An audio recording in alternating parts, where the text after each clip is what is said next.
And so I am Yolanda Rabun, and to properly do this, I want to actually pitch it back to you, Kathleen, now that we're recording. Okay. And if you could give your answer again. And I guess I should reintroduce myself as well. I'm Kathleen Butler-Smith. I was 90. I was lucky enough to be in Yolanda's class. So it's an honor to be sitting here with Yolanda and Cassandra and everyone else here today.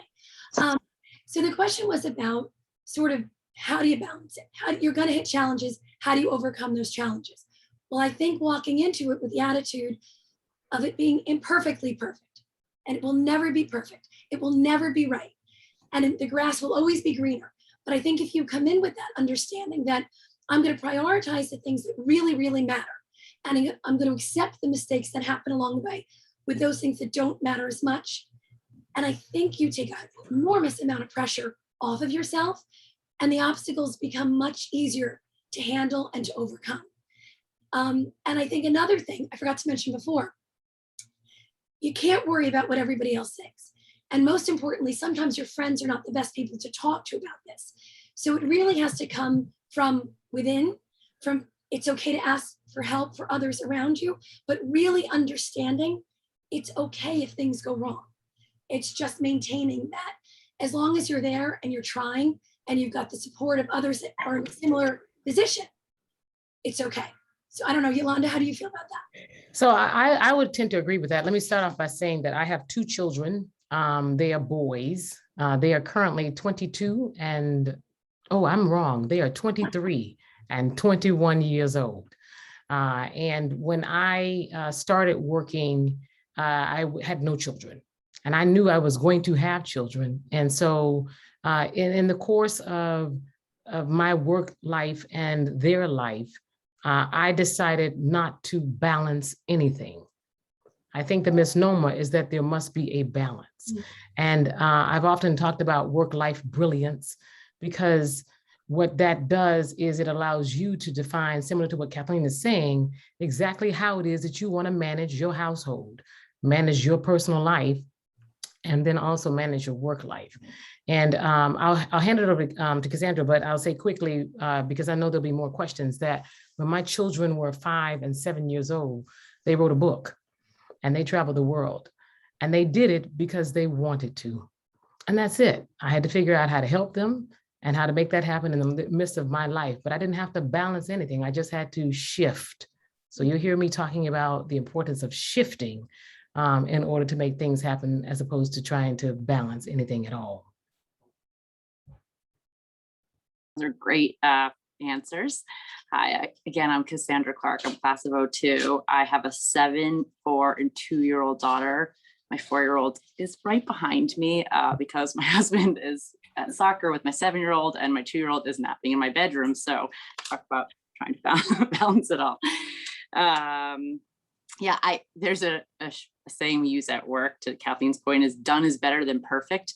And as a perfectionist, I love that saying, because sometimes I'm trying to, you don't have time to make everything perfect. So just getting things done is sometimes more important. And I agree with that, asking for help. That's a huge one. I think Alison, your question was like overcoming a challenge. And this is a very personal one for me. And I debated about sharing it in this forum and in my first answer, but I had a major loss when 5 years ago, I lost a baby when I was 40 weeks pregnant, a baby girl. And I've only talked about it on a big forum like this twice, so forgive me if I stumble. But I was trying to think back, like, what was my biggest challenge managing work and life? And this is probably the biggest one for me. I'd already had my 2-year-old daughter, so I had a daughter. And when it first happened, I was like, oh, I'll never be able, I can't go back to work again. It shook my confidence like nothing I'd ever done before. And there was nothing that I did, obviously, that made it happen, but that's what the loss did to me. But I think two things I kind of came out of it. One was that work actually really helped me recover, and I took some time off, but then coming back to work and having something to focus on other than that was really a saving for me. And the second was just resilience and the strength you know, that came out of that, and the context that it gave me to do my job, because it is really stressful. Working in general is very stressful, but trying to balance being a mom and working and doing all these things, like there are so many times you kind of question, like, can I do this? And I think that experience just taught me that I can do it, right? And also that, you know, I work in a bank, I do commercial real estate. None of it's like, not a brain surgeon or anything. Like it's just when everyone is so crazed and so stressed, I'm like, it brings me the context of like what the issue is at hand and how we're gonna show up for it. So that's my challenge.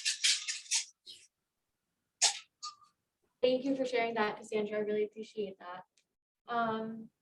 I guess I know at least Cassandra was working from home, but how has COVID affected like what you had for a balance, and if it completely interrupted it, or did it make things easier?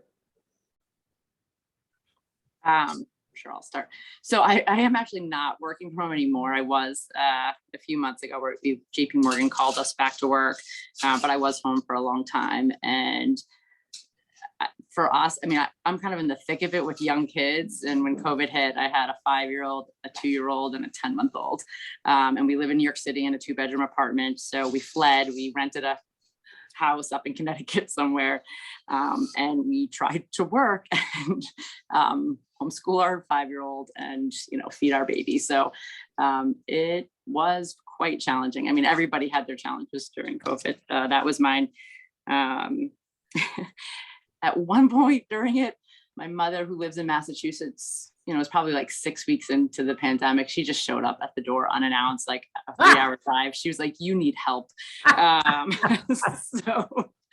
that was very welcomed. But, you know, I think, you know, as we creep on in this pandemic, and my work life has changed, but I always worked from home 1 day a week, even before the pandemic. And at one point, my boss, and it was on Fridays, and he was like, "Well, you know, you have to start coming in." And I was like, "Well, if you make me come in, I won't work anymore." And he was like, "Okay." So I stayed at home because I knew I needed that to be able to make it all work. And I hope one thing this pandemic has done is like shown the world how much working women do have to balance, and is more forgiving for that. And, you know, for me now, while I am going to the office 3 to 4 days a week, I'll leave at 2:30 sometimes, and I'll go pick up my kids and bring them to an activity, and then I'll log back in, and I just work different hours. And it's more accepted, which is awesome. So it lets me feel like I can participate in my kids' lives in a way that I want to, and also go out and do my job. Yeah, when the pandemic hit for me, it was a little bit different because my husband and I are, what do you call it? Empty nesters. And so we were happy and, you know, alone. And then the pandemic hit, and those kids had to come home because, you know, college students, they while they did have, you know, their own apartments or whatnot, there was still this need for family. I don't know if you all felt this, but to come together when it all first hit. And there was a welcomeness of that they were with us, but they're grown now. And so, you know, it was, you cannot, although we didn't have to worry about this in the beginning, stay out all night, or you can't do certain things, you know, that you might do in your own home because you're back at my house now. So we were dealing with children who were young adults seeking refuge at home, but still trying to be independent. So, you know, that was our initial challenge. And then we were working, my husband was working, I'm working, they're in school. So you have like 4 different computers, all the systems are taxed because we're all full-fledged. So that was, you know, it wasn't a challenge we couldn't overcome, but it was how COVID impacted us. And COVID also hit us in a different manner too, because during that time, George Floyd incident happened. And my kids grew up in an independent school, high school, predominantly white, some of the only Black students in the school. And they experienced, I think, for the first time, the reality of people who were not their friends, who they thought were their friends. And so COVID impacted me in that sense that I actually had them with me and, you know, able to counsel them, but also not counsel them. It was tough. Like I had it wasn't just the pandemic hit, it was life circumstances that made people around the world stop and look at who are we? Why are we doing the things we're doing? And my kids who were young adults who had this vision of the world over here started seeing another vision. And I found myself trying to teach and understand also what was happening all at the same time. So being a mom, you never stop. Once you have children, you never stop being mommy. No, and you guys will all learn this someday. And the older they get, the bigger you guys get, the bigger the problems get, the bigger the worries get. And they just keep getting bigger and bigger. And I didn't mention before, so I have a 25-year-old daughter. I have a 22-year-old son and a 19-year-old son. So more in Yolanda's, but as far as the age-wise, and everybody came home. And for me, for the pandemic, what I did with more fun was big conferences, and everything was in person. And we did events and we did classes, and it was very much about networking like we're doing now, but in person. So you weren't so lonely in these journeys. And then the world shut down and I couldn't connect anybody anymore. So we transitioned during this to an online situation, much like this, where we would have the same women come on and we'd interview them through a Facebook Live, and now actually a television show. So for us, it was, and most people in the world, was, how do you maintain your mission, what you're doing, the integrity of what you're doing, but pivot in a way that you can still do that. And that was a big challenge for a lot of people. And I know everyone is so sick of that phrase, the silver lining of the pandemic, but I do think, like Cassandra, there are silver linings that did come out of this. So for me, for example, switching over to virtual, I'm now able to connect with women all over the world. It just opens it up more. And at first I thought it would be so restrictive. And now it's liberating that we can connect so many more people. I think, like Yolanda said, it gives you the opportunity to sort of reassess your priorities, and to the family time that everybody had here is invaluable. And someday we'll look back and think that really was an invaluable time to have with one another. Yep. And Cassandra, to your point, I think especially women in the workforce, it has shown everyone, not only do we not have to be in the office 24/7, we're even more productive when we're home on our own schedule. It allowed us the flexibility to come back in and say, yes, I can do part-time work, and I can show you, because I just demonstrated for the last year and a half how productive I can be.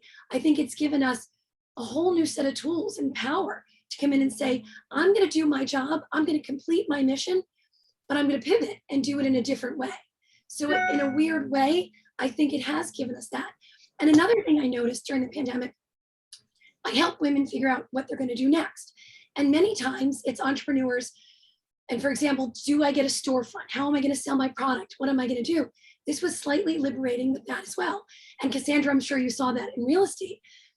You don't always need a storefront. There was so much you could do now through social media. You could do and limit the expense on that. You could get rid of your rental there and focus it on different things. Again, keeping your mission, but just reprioritizing how you're going to do it. So I think somehow we will look back, we're getting there, and see there were some good things that came out of this. Many terrible things, but a few good things that we can hold on to that will help all of us moving forward. That's great, thank you. So again, a couple students came in, so just if you have any questions, feel free to raise your hand or anything. And then alumni, also feel free to jump in the chat and say anything, or raise your hand on Zoom. And if you have any questions or anything. Okay. Oh, McKenna has a question. Hi, thank you guys so much for being here. Like it says, my name is McKenna Best. So the panel that I went to for the first section was called Reinventing Yourself. And in that panel, they talked about navigating career transitions when you leave the workforce, whether that be to care for your children, care for aging parents, or just to take some time off because of things like COVID. It'd be great if you guys could maybe give some insight on any career pivots that you've taken and how you navigated entering the workforce again after your life changed when you started a family, got married, or had kids. Mine was a complete pivot. I didn't mean to jump in, but I used to be a former prosecutor, and I stopped to raise my kids, and I always thought I could go back. And Yolanda, it wasn't that easy to get back into the law world. I'm not sure they were breaking down my door to come back either, so I'm not really sure that was going to happen. But I stopped after my second to stay home for a bit because it was a little bit dangerous where I was working And I always thought, in a year, I'll be back. And then 2 years later, 5 years later, 10 years later, it was too late. I couldn't go back. So I really struggled with that. And I lost sort of who I was and what were my skills, where did I fit in anymore? And what I ended up doing was deciding that there were so many other women in my position who couldn't figure it out and did ultimately figure out what to do, that I went out and started to interview them. I didn't have the answer, but I went out and sought those who did. So I think one way to sort of navigate that is when you're going back, it's sort of, it's an opportunity to rediscover your passions, what you're interested in. You know, what is it that you always wanted to do? So there are ways to come back. And a great little hint someone gave me one time, when you're really not sure, even now, starting out, you guys, or those who are trying to figure out what's next, and you can't figure out where you fit in or what you should do, sit back and think about what people come to you for. Do they come to you for advice? Do they come to you for help? Do they come to you because you can keep a secret, because you're honest, because you're organized? It's a great way to realize your strengths from how other people view you. And from there, you're all immediately already emboldened and empowered with a superpower, with a strength that other people see in you. And it's just a helpful sort of starting point to figure out what's next. Yeah, I think for me, when I was having kids, I had to reinvent the system, not myself, right? So that I wanted to nurse, and I was hell bent on doing that. But at the time, there was not like a formal program, if you will. So we just designated that Yolanda would, at certain times of the day, be gone, find me a room. And I would take my office. And I don't know if you all have ever nursed before, but those machines like, blah, blah, blah, blah. They knew when I was nursing, and it was all good, because I said I wanted this to be the case, and it happened. I know I'm a little bit probably more bolder than others, but I also wanted to be with my child. So when I asked for time off, they give you the normal time off to have the baby, I wanted more time off. And, but I didn't want to put my kid in daycare. So I basically did the math and said the same amount of money I would pay for daycare, I could pay someone to be a nanny. And I brought in a woman in my home, work from home. As a matter of fact, I believe I started work from home. I'm joking around, but no, at least at my company, because it just wasn't the thing to do. But I had to work double hard, I'll say that, to prove you can work from home. And I brought in a nanny to watch my baby downstairs while I was upstairs working. And then as time went on, I actually did nanny sharing, so that there was another woman in my neighborhood who had a young child, and we basically shared the nanny. Maybe one week the kids would be at my house, or the next week the kids would be at her house, but we were sharing expenses. Still had our own personal care. It was right around the corner. I could go for lunch, see the baby, that kind of thing. So it was less of reinventing myself as much as it was reinventing the systems that were around me, that would support what I needed to do, which is, I love to work. I think, Kathleen, you might have said it before, I needed that intellectual inspiration or drive, because after a while with kids, screaming and that was, there was too much. I needed to have that stimulation. So I wanted to work as much as I wanted to be with the baby. And so I just tried to find, again, systems that would work for me in order for me to get that done. It's easier now. Like that was like 20 something years ago, and they weren't talking about it, but now it's much more easy, I think, to have those systems in place. Yeah, I've worked at JP Morgan since I graduated Holy Cross. So I never made a big career change, but I think like Yolanda, like I, did things that made it work for me. One is that I work in a place where there were a lot of senior women. And so I wasn't having to trailblaze, but thank you, Yolanda, and others who have been the trailblazers to make it, that you're not the first doing these things at your company. My best friend from high school, she worked at one of the big tech startups, and she was the first person to go on maternity leave.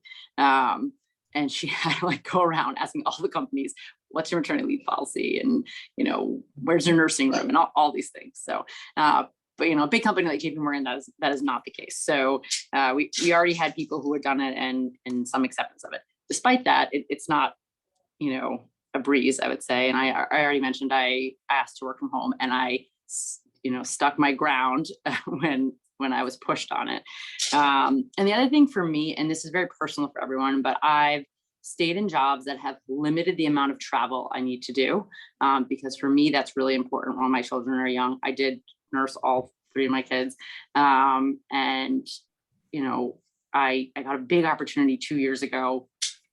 It was a bigger job, more money, all this stuff, but they wanted me to travel like half the month. And I was just like, it's not for me right now. Maybe it'll be for me at some point. And it's hard. It's hard when you're, when you like what you do and you want to keep growing to turn down something like that.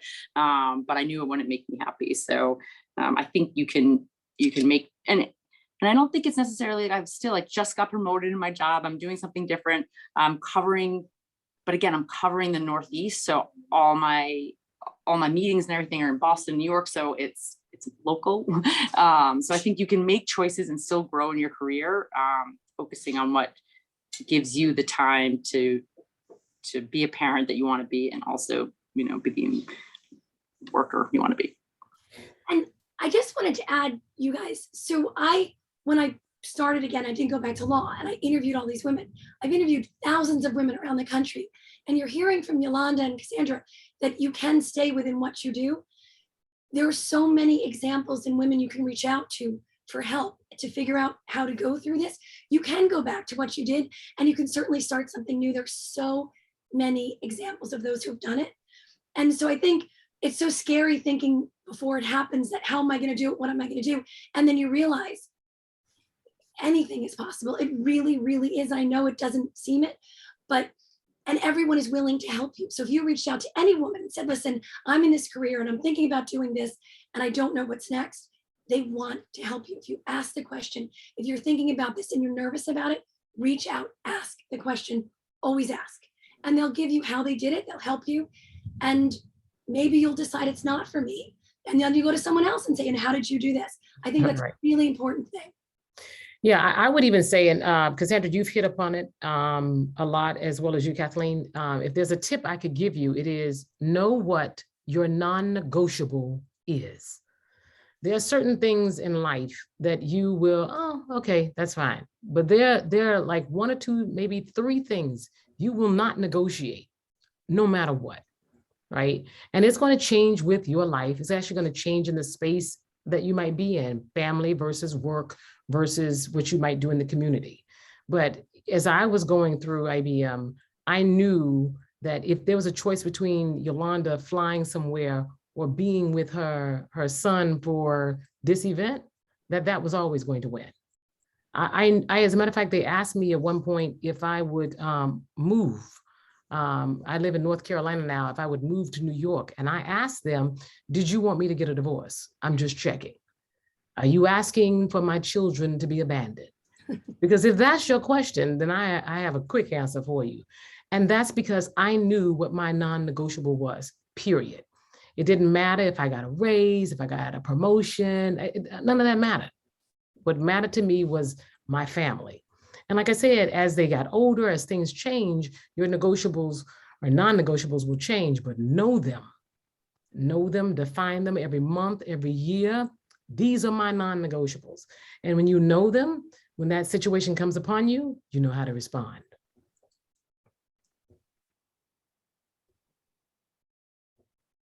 Another question that I had to keep the conversation moving is, have you ever felt almost like judged or criticized by anyone, whether it's like colleagues or bosses or friends, for not being a stay-at-home mom?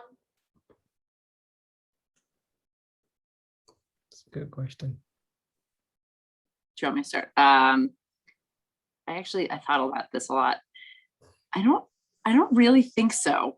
All my friends from Holy Cross are still like some of my best friends, and all of us are, immersed in our careers.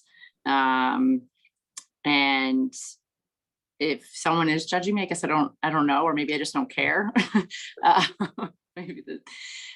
I think the only thing, ironically, my mom stayed home when I was younger. She started working when I was about 16.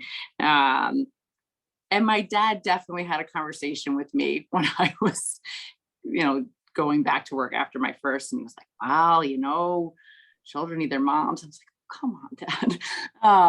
But he's been very, very supportive of my career, so I guess I feel really lucky that I don't feel judged. I have a super supportive husband who also works, and yeah, I don't know. I'm curious to hear the other panelists' experience with that. I actually have a quick question for Cassandra. Kind of going off that, do you think that because you have a client-facing role, do you feel like you've maybe faced any backlash from your clients when you have to express to them taking time off or any of those things like that? I don't think so. In the role that I was just in, I just moved about 2 months ago, but I'd worked with the same guy for a decade, and he and I were both like, he has a spouse who works, and he and I really found like we backed each other up.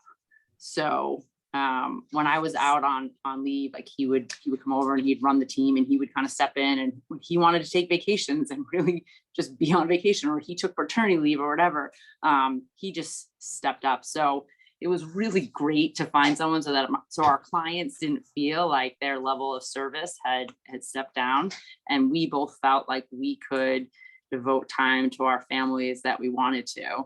And I think people are really understanding, like, I had 4 maternity leaves in 5 years.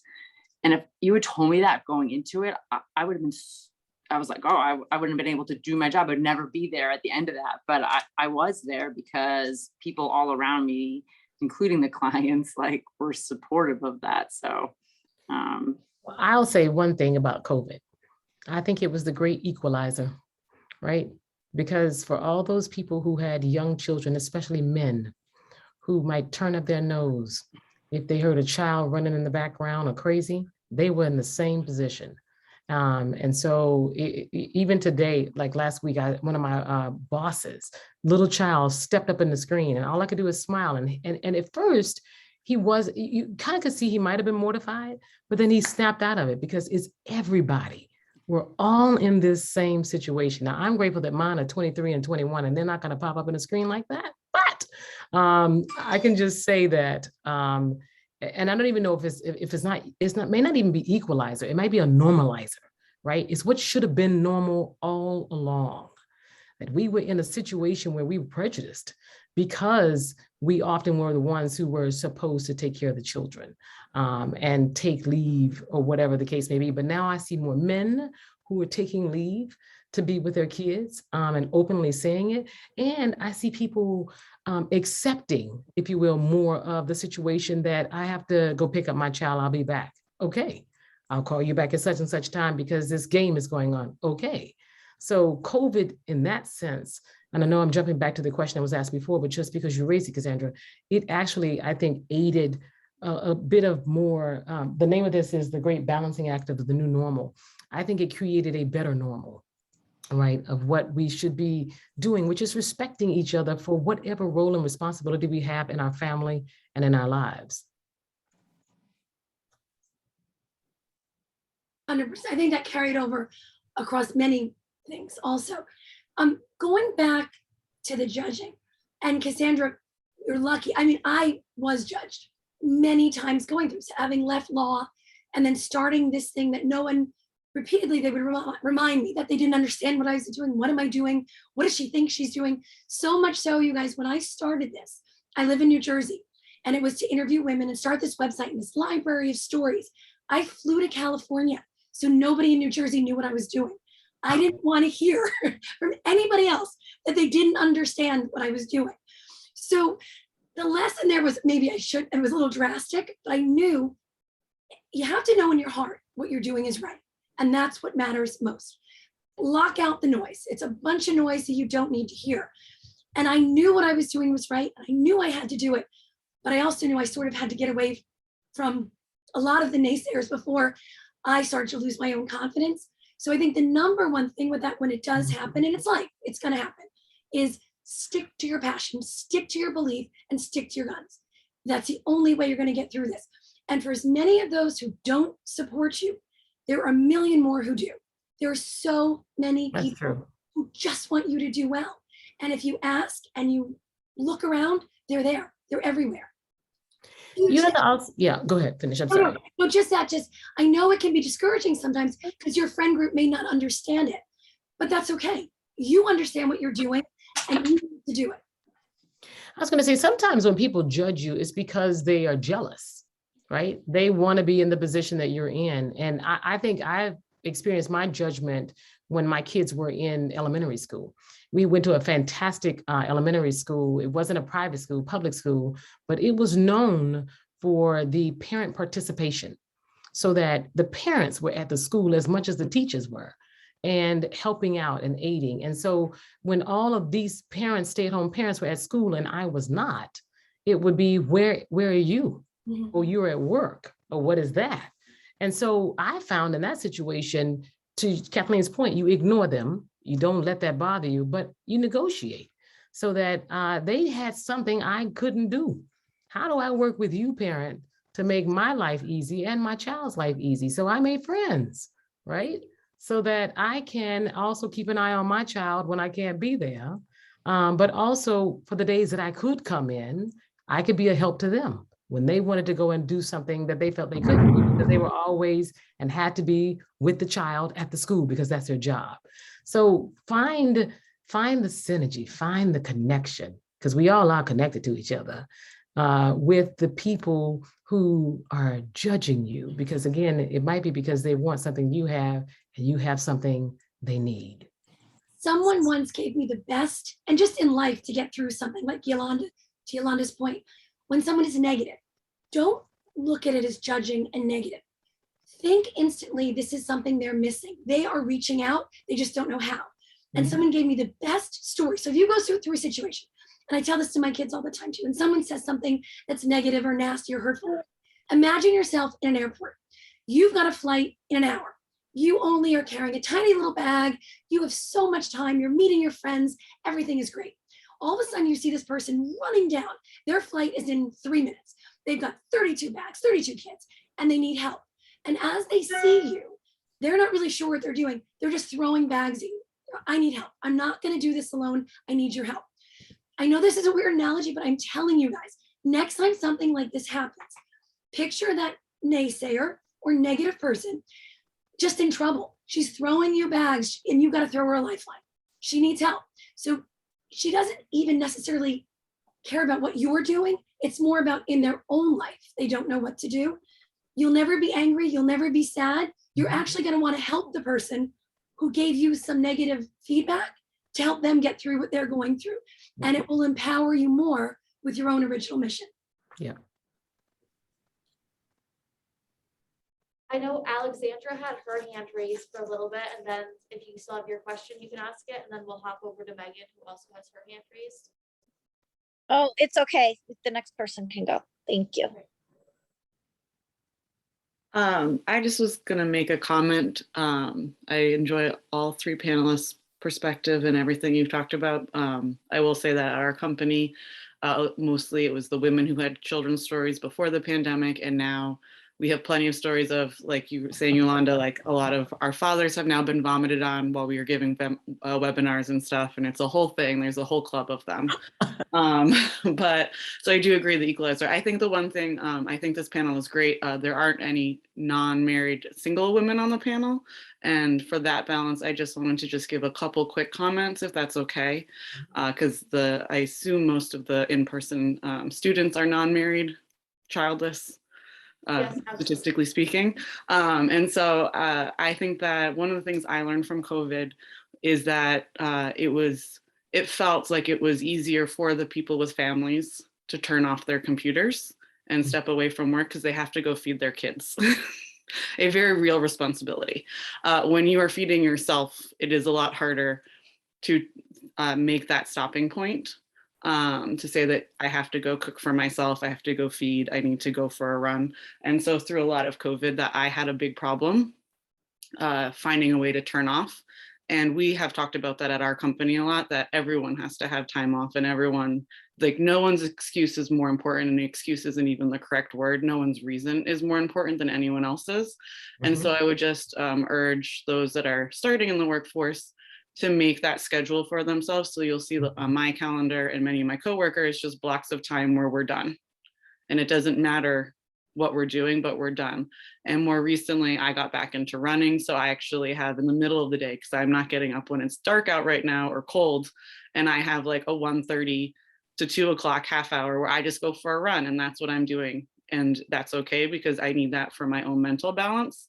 So I just wanted to throw that out there as something to think about, that as much as it is important when you think about having families and whatnot, being responsible to your own balance is just as important.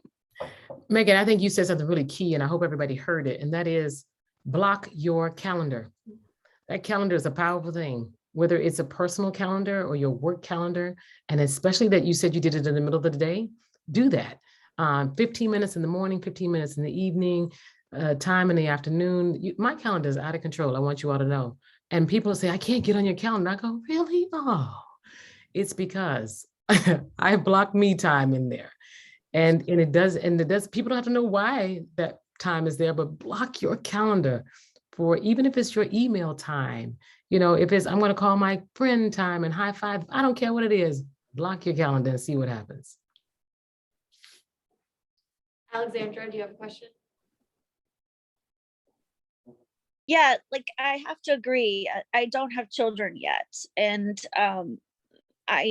working from home, it's like people think that you're kind of on the clock at all hours, all times. So it's been a real lesson to learn how to kind of block off time and block off me time. And it really is important, I think, for just to take a breath and take a second just to walk around the block or something, because if you're just constantly living and working in the same space, it just all jumbles together and it gets to be too much.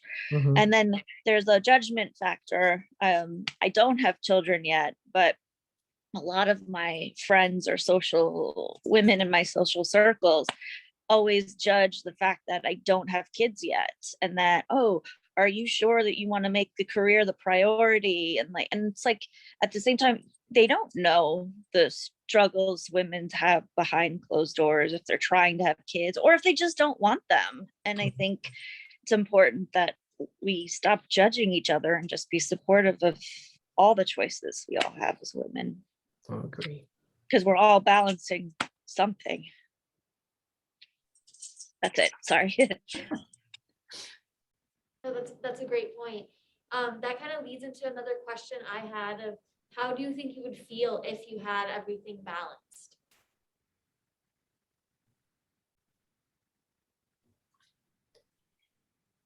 Yeah. Well, because I'm going to answer it in the negative, so that's why I was like calming. Me Like, too. I don't believe in balance. I started out, and I because if you think about it, to balance means, well, let me say it differently. If something were to hit you in what you're already balancing, then the possibility of you tilting over and falling is great. And so to walk in the concept that I'm going to balance everything suggests you have the strength, the fortitude, and everything else to do that. And I think that's a misnomer. I think you're setting yourself up for failure. Like I said, in my life, and if you know a little bit about my background, I do a multitude of things. I think it's important for me to be able to assess all the things I want to do and am involved in, and then shift according to what circumstances or facts or information has been given to me to do something. So what does that look like? It means that if I am, as a matter of fact, I'll give you an example. I was actually scheduled to be in Spain to do a presentation. And at the same time, I had already been booked to do a jazz festival. Why in the world am I going to Spain? Why would that come on my calendar? That if I were trying to balance life and somebody threw that trip at me and I had to go for work, I'm going outside the country after something's already been planned, I'm going to fall apart. But instead, I had to shift my schedule and my mindset on how do I make this happen? And literally what happened was we flew me into Spain. I did the presentation, got on the first flight back, had somebody meet me at the airport, get me in a van to drive up to a festival. That happened because we were shifting schedules, shifting priorities, shifting, not trying to balance crap, because to me, I think you'll fail. That's my opinion. I can't give you the whole full story because we don't have enough time, and it's two of the people on the panel. But if you ever want to talk about it, you can always reach out. I agree with you. I'm not, and I also think my definition of balance might be different than others as well. Like I said before, I don't think it's ever, I think you pray for the imperfectly perfect, that where you can find something where you can still do what you want to do and understand things are going to go wrong all the time. Mm-hmm. I also think that my definition of balance is a little bit different in that it's not that everything is perfectly set. It's that I'm willing to take on another challenge, or I'm willing to do something else, again, with the risk that other things are going to go wrong. I think maybe it's being in the right mindset, that I'm accepting of what's happening right now and I can handle it, but I'm never giving up what I still want to do. I don't know if that makes sense. So I don't believe you ever reach this perfect place. And if you do, please tell us exactly how you did it and write it down and tell us what to do. But again, I think this idea of balance is understanding things are going wrong, but the right things are going wrong and the right things are going right. And I'm ready to keep going. I like that. I appreciate both your responses. I guess I would say that I feel like I don't try to balance everything in one day. So there could be a day that I might have to leave. Some of this is pre-COVID stuff, but I might have to be in the office for an 8 a.m. meeting, which I may or may have not seen my kids, or may not have seen my children before they woke up. And maybe I have a dinner that night. So I'm not going to see them before they go to bed. And that day isn't balanced from like a work and life perspective. But the next day I might go into work late, but I'll take them to school and I'll come home early and I'll take them to soccer, so it's, or even for myself, like I think about, I ran track at Holy Cross, used to work out every day. I just cannot find the time to work out every day anymore. I hope that one day I will get back there.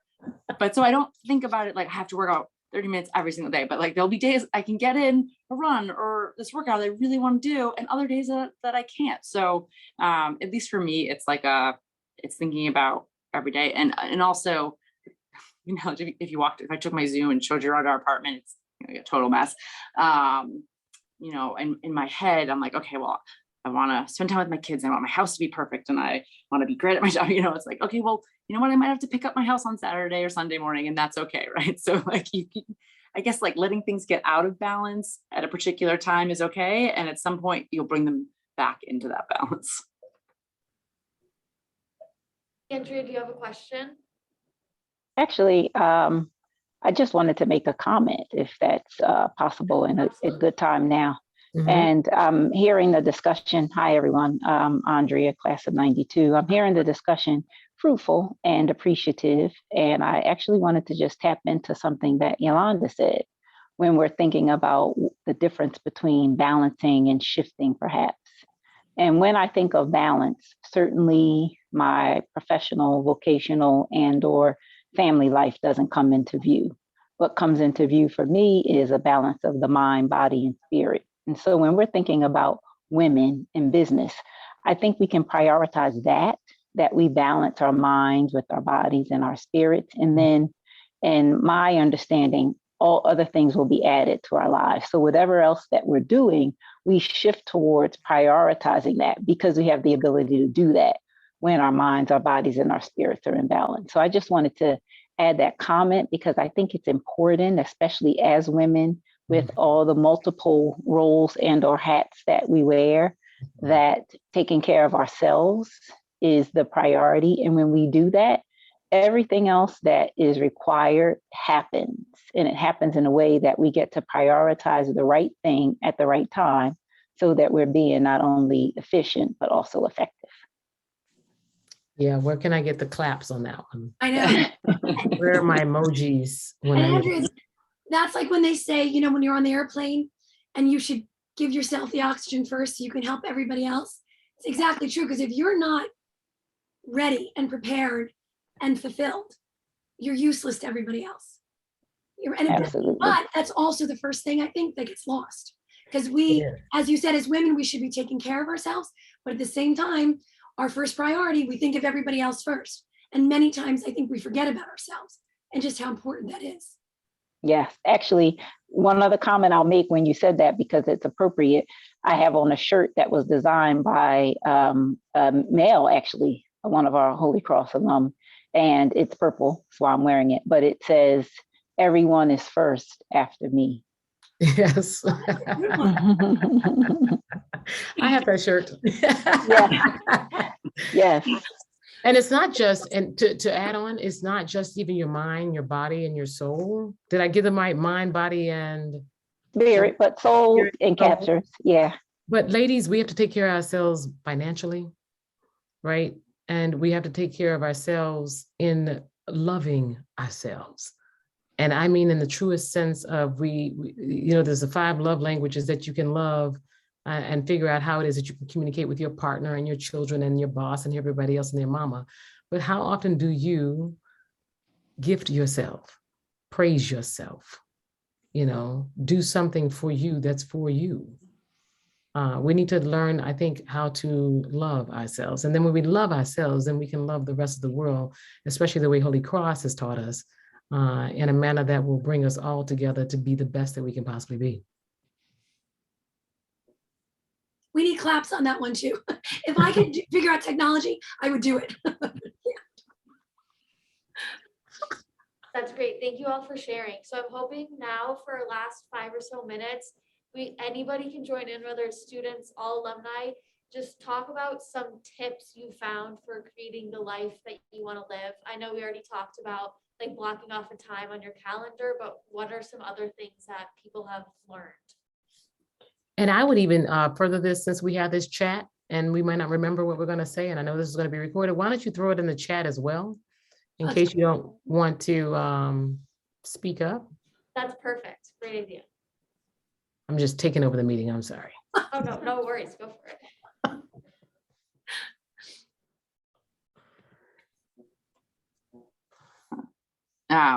Yes, I'll start. One thing right now is that I outsource a lot, and I never thought I would, but I think one of the issues, and this is stereotypical, but happens in a lot of things, is that even in 2 working families, I think the moms oftentimes there's just more on their plates for whatever reason, whether it be thinking about your kids' activities or just keeping your calendar or whatever.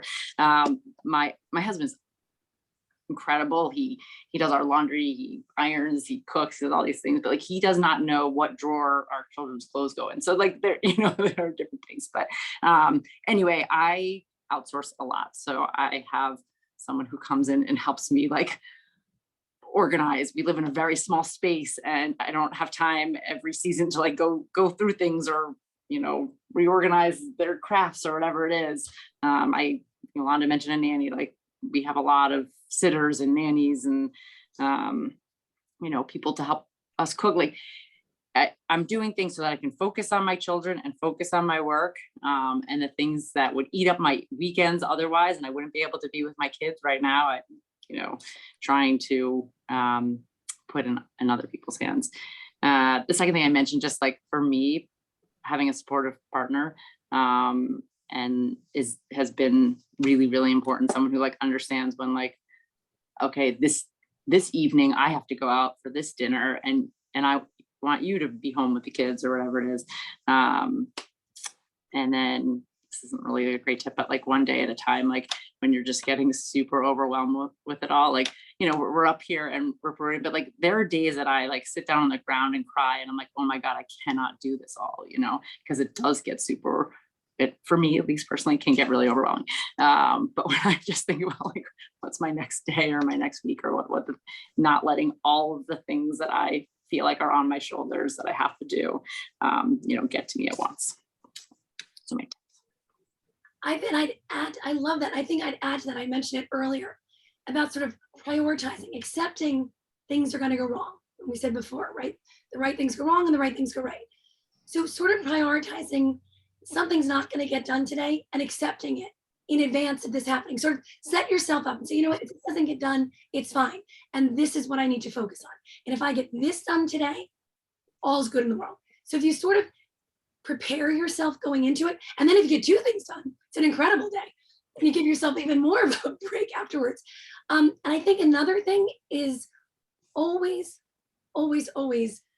feel it's okay to talk to everyone around you. Ask for help, ask a question, talk to people around you, because you always are so worried about revealing, again, imperfectly perfect.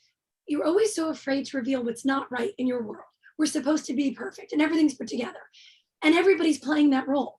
And you're not going to believe it once you pop the balloon and everybody starts talking about it. It will be the most uplifting. You'll just feel like a load off of your shoulders when you guys can all sit and talk to each other about what's not going right and figure things out and not feel so alone.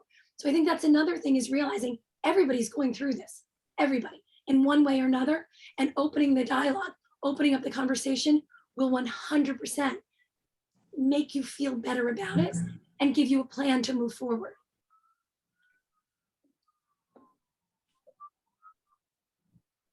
I would just point out also that you shouldn't be embarrassed with your vices and the things that make you happy. I proudly watch Bravo. I very much read young adult novels. I watch old CW shows when I feel like it. I'm rewatching the originals, and none of that is trashy. None of that is a ladies thing. Like, it's okay to do that if it makes you feel good. And it, like, I had a stressful week this week. I'm onboarding a whole new team. I created a whole department at my company. And so I watched the originals last night and I was happy and I'm not embarrassed with it. And those are the things that I think are important to remember, that as long as it's not endangering you or someone else, it's okay. Megan, I'm a secret Bravo fan too. And I don't sleep at night, so I watch it all night long. I've Sleep now is revealed my important. vices to everybody. Sleep is important. Yeah. Although during motherhood, you lose it for about a moment in your life, but it comes back. But it is important. Still waiting. Yeah, so I think these have been all great tips. I wrote some of them in the chat as they were going, as you were saying them, and repeated some of the things that were said earlier. And thank you, Kira and Andrea, for putting your other thoughts in there, so that if everyone wants to scan it, good stuff, take it with you and share it with someone else. Yes, definitely. Any last tips or anything for anybody? Enjoy life. Yes, and thanks, ladies. Well done. And Thank you. also, you guys, if you ever need to reach out and need help, or you're looking for someone to speak to that's in the same field or something similar, please reach out to me, because I can connect you hopefully somehow with someone similar to what you need. So know that you can reach out to us for anything, always. That's true. That's a Holy Cross statement. Yeah. That's a Holy Cross thing. We are here for each other. So definitely reach out. And I'm so serious about that. And if there's one last thought I would say is live your entire life today. This is not dress rehearsal. You only get one. So live it. That's great. Thank you so much. And thank you again for joining us at the conference today. And thank you to our fabulous panelists. Please share your photos by tagging #HCWIB and follow us on Instagram at HolyCrossWIB. Also, please watch out for an email tonight with a link to provide feedback, and save the date for next year's conference on November 19th, 2022. Thank you again. Alison, you did a great job. It was nice to see Thank you. Thank you all. Thanks.